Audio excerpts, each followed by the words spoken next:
ఏపీలో చూస్తే వైఎస్ఆర్ పార్టీ ఎంత ఘోరంగా విఫలం కారణం ఏంటి? మీ యొక్క ఇదేంటి అబ్జర్వేషన్ ఏంటి? మరీ దారుణాతి దారుణంగా ఇందాక నేను చూసినప్పుడు జస్ట్ ఇప్పుడు టైం ఎంత ఆల్మోస్ట్ 5 గంటలకి ఇప్పుడు మనం మాట్లాడేటప్పుడు ఎంత ఉంది 166 కూటమి 166 వీళ్ళకి 9. సరే కూటమి సంగతి పక్కన పెడితే దాంట్లో కూటమిలో ఇంకొక తలకాయ ఉంది కదా బీజేపీ, వీళ్ళకి ఎన్ని వచ్చాయా అని చూస్తే 8. బీజేపీకి 8 ఏంటి, వైసీపీకి 9 ఏంటి? అసలు ఎక్కడ వ్యత్యాసము ఏంటి అసలు?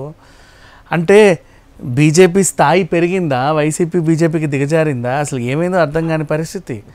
ప్రభుత్వం మీద వ్యతిరేకత ప్యూర్లీ. అరే వ్యతిరేకత ఉంటే వ్యతిరేకించే వాళ్ళు ఉంటారు మరి.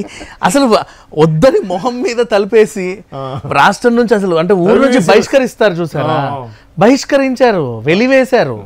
వెలివేయబడ్డం వేరు, బహిష్కరించడం వేరు, వ్యతిరేకించడం వేరు. వ్యతిరేకిస్తే ఇక్కడిక్కడే మొహాలు చూసుకుంటూ అప్పుడప్పుడు మూతి తిప్పుకుంటూ తిరుగుతాం. ఇక్కడ అసలు నీ మొహమే నాకు వద్దు, నువ్వు అవసరం లేదా, ఈ ఊర్లో నువ్వు అడుగు కూడా పెట్టొద్దు. ఆ రేంజ్ వచ్చేసింది. అదే ఆ రేంజ్కి ఎట్లా వెళ్ళిందో నాకు అర్థం. ఈ సందర్భంలో మనం వైసీపీలో ఫైర్ బ్రాండ్ గా ఉండేటువంటి చాలా మంది ప్రముఖులు, రోజా, కొడాలి నాని, వల్లభనేని వంశీ, వీళ్ళ పరిస్థితి ఏంటి? ఇకపోతే కొడాలి నాని కనీసం అంటే మానవీయత విలువలు కూడా మర్చిపోయి తల్లి గురించి పుట్టుకల గురించి కూడా మాట్లాడాడు. ఇంకా దాని గురించి మనం మళ్ళీ మాట్లాడుకోవడం కూడా వేస్ట్. రోజా ఆడవాళ్ళ మగవాళ్ళ పెద్ద చిన్న మర్యాద వావి వరస మరిచిపోయి ఇష్టం ఉన్నట్లుగా మాట్లాడింది.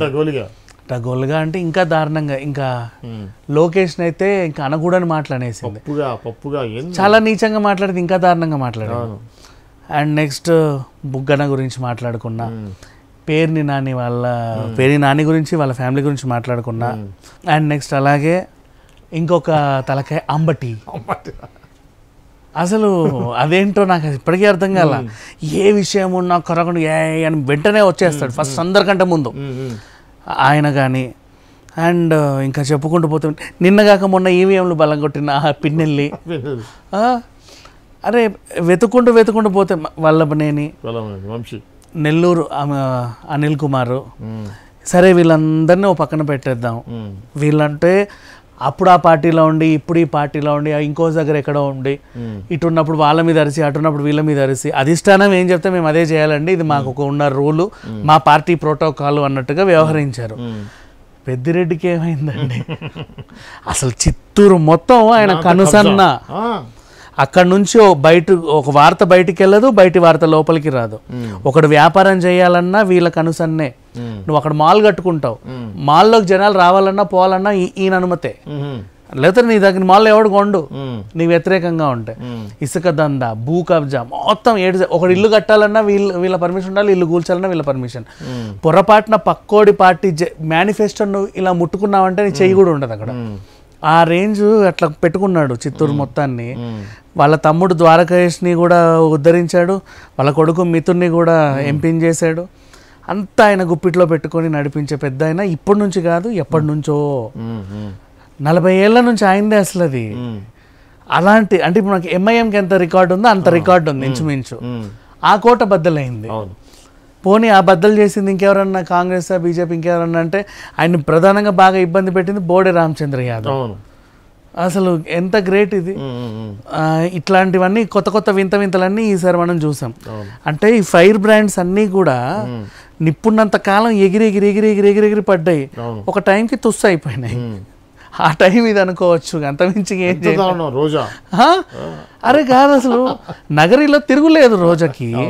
అవతలకి వేయకుండా పోతే పోనీలే అని మాకు రోజే కావాలని భరించారు. ఇకపోతే వీళ్ళ దాంట్లో మైనస్లు చెప్పుకుంటే రోజా మైనస్ అందరికీ కనబడింది. రాత్రి మొన్న జబర్దస్త్లో చేసేటప్పుడు నాకు అప్పులు ఉన్నాయి, ఆస్తులు లేవు, అద్దె కట్టుకుంటూ బతుకుతున్నాను, ఎంతో జబర్దస్త్ ద్వారా వచ్చేవే ఉంటాను, నా రెమ్యునరేషన్ మీద బతుకుతున్నాను, నా జీతం మీద బతుకుతున్నాను, నేను లంచగొట్టిన కాదు, అది కాదు ఇది కాదని మంచి నీతులు చెప్తే అందరూ ఓకే సూపర్ అమ్మ చాలా బాగా చెప్పావు అన్నారు. ఇట్లా మంత్రి అయ్యావో లేదో ఈడిల్లు ఆడిల్లు కొడుక్కి 4 కోట్లతో కారు, కార్ల మీద చేసే కొడుక్కి 3.5 కోట్లు 4 కోట్లు పెట్టి కారు, వాడు మళ్ళీ అదే ఊర్లో తిరగడు. వాళ్ళందరికి ఎలా ఉంటుంది, నిన్న కాక మొన్న బైక్ల మీద తిరిగినోడు ఇప్పుడు పోని కార్లలో వెనక సీట్లో కూర్చొని తిరిగినోడు లగ్జరీ వేసుకొని ఇట్టిట్టు వస్తుంటే అసలు ఏదో చేయడం అమ్మ ఇంత రాత్రి అంత అయిపోయిందా. నెక్స్ట్ టూరిజం శాఖ ఇస్తేనేమో టూరిజం శాఖ మంత్రి అని చెప్పి మొత్తం టూర్లన్నీ వేసి వచ్చావు. అలా అర్థమైంది ఈవిడికి. సో ఇన్ని చేసింది, ఇంకా నెగిటివిటీ రానే వచ్చింది ఆ అమ్మాయి మీద. అండ్ నెక్స్ట్ సరే పర్యాటక శాఖ నువ్వేమైనా డెవలప్ చేసావంటే ఏమీ లే. అటు వైజాగ్ దగ్గర చేసిందేం లేదు, ఇటు కాకినాడ సైడ్ చేసిందేం లేదు. ఆంధ్రప్రదేశ్కి అద్భుతంగా బీచ్లు ఉన్నాయి, ఇదేన్ని డెవలప్ చేయాల, ఏమి చేయలే బేసికల్లీ. అండ్ నెక్స్ట్ అందరినీ ఫ్రీగా తిరుపతికి తీసుకొచ్చడంలో సక్సెస్ అయ్యావు అంతే. అది కూడా మళ్ళీ మిగతా వాళ్ళని ఇబ్బందులు పెట్టి నీ టైంకి ఎవరు రావద్దు, బ్రేక్ దర్శన్కి నువ్వే పోవాలి మొత్తం 10 మందిని వేసుకొని. మళ్ళీ పోనీ నెలకోసారి వస్తావంటే కాదు, రోజు వారానికి 3 సార్లు వస్తావు మందిని వేసుకొని అట్లా. అండ్ నెక్స్ట్ ఇక పేర్ని నాని మీద కూడా ఆయన చేసిన ఒక మంచి పని ఏంటంటేనండి, ఆయనకి ఒక పాజిటివ్నెస్ వచ్చింది. అంటే మంచి చేసినప్పుడు కూడా చెప్పుకోవాలిగా. సింగింగ్ షోలో ఒక ఆమెకి వాళ్ళ ఊరికి బస్ వేయించాడు కదా, ఆ పిల్ల పాట పాడితే మా ఊరికి బస్ లేదండి అంటే ఆ ఊరికి బస్ వేయించాడు పార్వతి. అంతే, అది లైవ్ లో 2 గంటలు అప్పటికప్పుడు. ఇట్లాంటి మంచి పనులు చేశాడు, కరెక్టే. సినిమాటోగ్రఫీ మంత్రి అంటే సినిమాకి ఏమీ చేయాల, జీరో ఏం చేయాల సినిమాకి. సరే ఆయన మీద నెగిటివ్, వాళ్ళ అబ్బాయి మీద కూడా అంతే నెగిటివ్. అబ్బాయికి ఇచ్చాడు సీటు, పేర్ని కృష్ణమూర్తి. అంటే ఏదో పాపం మన మైనంపల్లి హనుమంతరావు లాగా కొడుకు మీద ప్రేమ చూపిద్దాలనుకున్నావు. ఇక్కడ ఆయన ఓడిపోయినా కొడుకుని గెలిపించుకున్నాడు, నువ్వు నిలబడకుండా కొడుకుని కూడా ఓడిపించేసుకున్నావు. ఏదో జరిగింది. ఇంకా ఎవరిని చూసినా గట్టిగా మాట్లాడే తలకాయలే లేరు. వల్లభనేని వంశీ లేడు, అసలు ఎవరు లేరు. ఇంకా స్వీపు అంటే ఎలా అంటే 9 జిల్లాలో జీరో. ఇప్పుడు కనీసం ప్రధాన ప్రతిపక్షం అంటే పోయినసారి టీడీపీ 23 అట్లీస్ట్ ప్రతిపక్షానికి కొంచెం ఒక మెట్టెక్కి ఇలా నిలబడింది. నువ్వు అది కూడా లేవే, కనీసం గేట్ ముందు కూడా రావట్లే. ఇప్పుడు దేనికి ఇంకా నువ్వు వచ్చి కూర్చొని ఏం చేస్తావు లోపల, ఎవరి కోసం గొంతెత్తుతావు, ఏ సమస్య కోసం పోరాడతావు, ఏమీ లేదు. బీజేపీ కూర్చుంటుంది, పక్కన మీరు కూర్చుంటారు. అసలు మీరు రావాల్సిన అవసరం కూడా లేదు, అసెంబ్లీ నడుస్తుంది.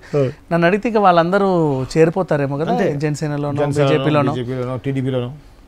టీడీపీలో చేరలే, బాగా తిట్టుకున్నారు కాబట్టి ఆ బీజేపీలో చేరితే చేరొచ్చు. వాళ్ళు అప్పట్లో కొంచెం ఫ్రెండ్లీగానే తిరిగారు కాబట్టి సో బీజేపీలో చేరే అవకాశాలు అయితే ఉన్నాయి వాళ్ళు. దీనివల్ల కొంచెం బీజేపీకి లైట్గా ఒక చిన్న మెజారిటీ వస్తుంది. విజ్ఞాన్ గారు, కొంచెం మనం రెగ్యులర్గా గత 2 నెలల నుంచి మనం డిస్కషన్ ఎవ్రీడే చేస్తున్నాం కదా, ఈ క్రమంలో మేము ఒక ఫ్రాంక్గా అడుగుతా, మీరు కూడా ఫ్రాంక్గా చెప్పాలా.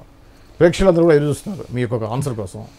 మీరు ఎప్పుడు ఎందుకు పనికిరాడు అన్న పవన్ కళ్యాణ్ అద్భుతమైన మెజార్టీతోటి ఆంధ్రాలో అందరికంటే హైయెస్ట్ 70,354 ఓట్ల మెజార్టీతోటి గెలిచాడు. దాని మీద మీ కామెంట్ ఏంటి? ఓకే, గొప్పగా చెప్పుకోవాలి అంటే చంద్రబాబు నాయుడు గారికి వచ్చిన మెజారిటీ కంటే, జగన్ గారికి వచ్చిన మెజారిటీ కంటే, పురంధరేశ్వరి గారికి వచ్చిన మెజారిటీ కంటే పవన్ కళ్యాణ్కి వచ్చిన మెజారిటీ గొప్ప అన్నారు. పురంధరేశ్వరి ఎంపీగానే పడ్డదిలేండి. ఎలా అంటే పార్టీ అధ్యక్షుల్లో టీడీపీకి అధ్యక్షుడు, జనసేనకి, వైసీపీకి అయినా, షర్మిల కంటే కూడా చెప్పుకో, షర్మిల ఓడిపోయింది అలా అట్లా పోల్చుకుంటున్నా. ఈ విధంగా చూసుకుంటే వీళ్ళందరూ వాళ్ళ సొంత నియోజకవర్గాల్లో ఎప్పటి నుంచో నిలబడి చావైనా బ్రతికైనా అక్కడే ఉన్నారు. పవన్ కళ్యాణ్ నిజంగా గాజువాకలో నిలబడి గెలిచినా, భీమవరంలో నిలబడి గెలిచినా అదొక గెలుపని ఒప్పుకోవచ్చు. కానీ ఒకప్పుడు ఓడిపోయాడుగా, సొంతది కాదు, తరచుగా నిలబడి గెలవాలి కదా. పవన్ కళ్యాణ్ వ్యక్తి చిరంజీవి అనే ఫ్యామిలీ ఏపీని వదిలేసి చెన్నైలో 20-30 సంవత్సరాలు ఉండి దాని తర్వాత హైదరాబాద్ ఎక్కడ అనుకుంటే ఎట్లా, మీరు స్థానికులు గెలవాలనుకుంటే నాట్ లైక్ దట్. అంటే ఒక దగ్గర ఓడిపోయినప్పుడు మళ్ళీ అక్కడ గెలిచి చూపించుకోవాలి కదా.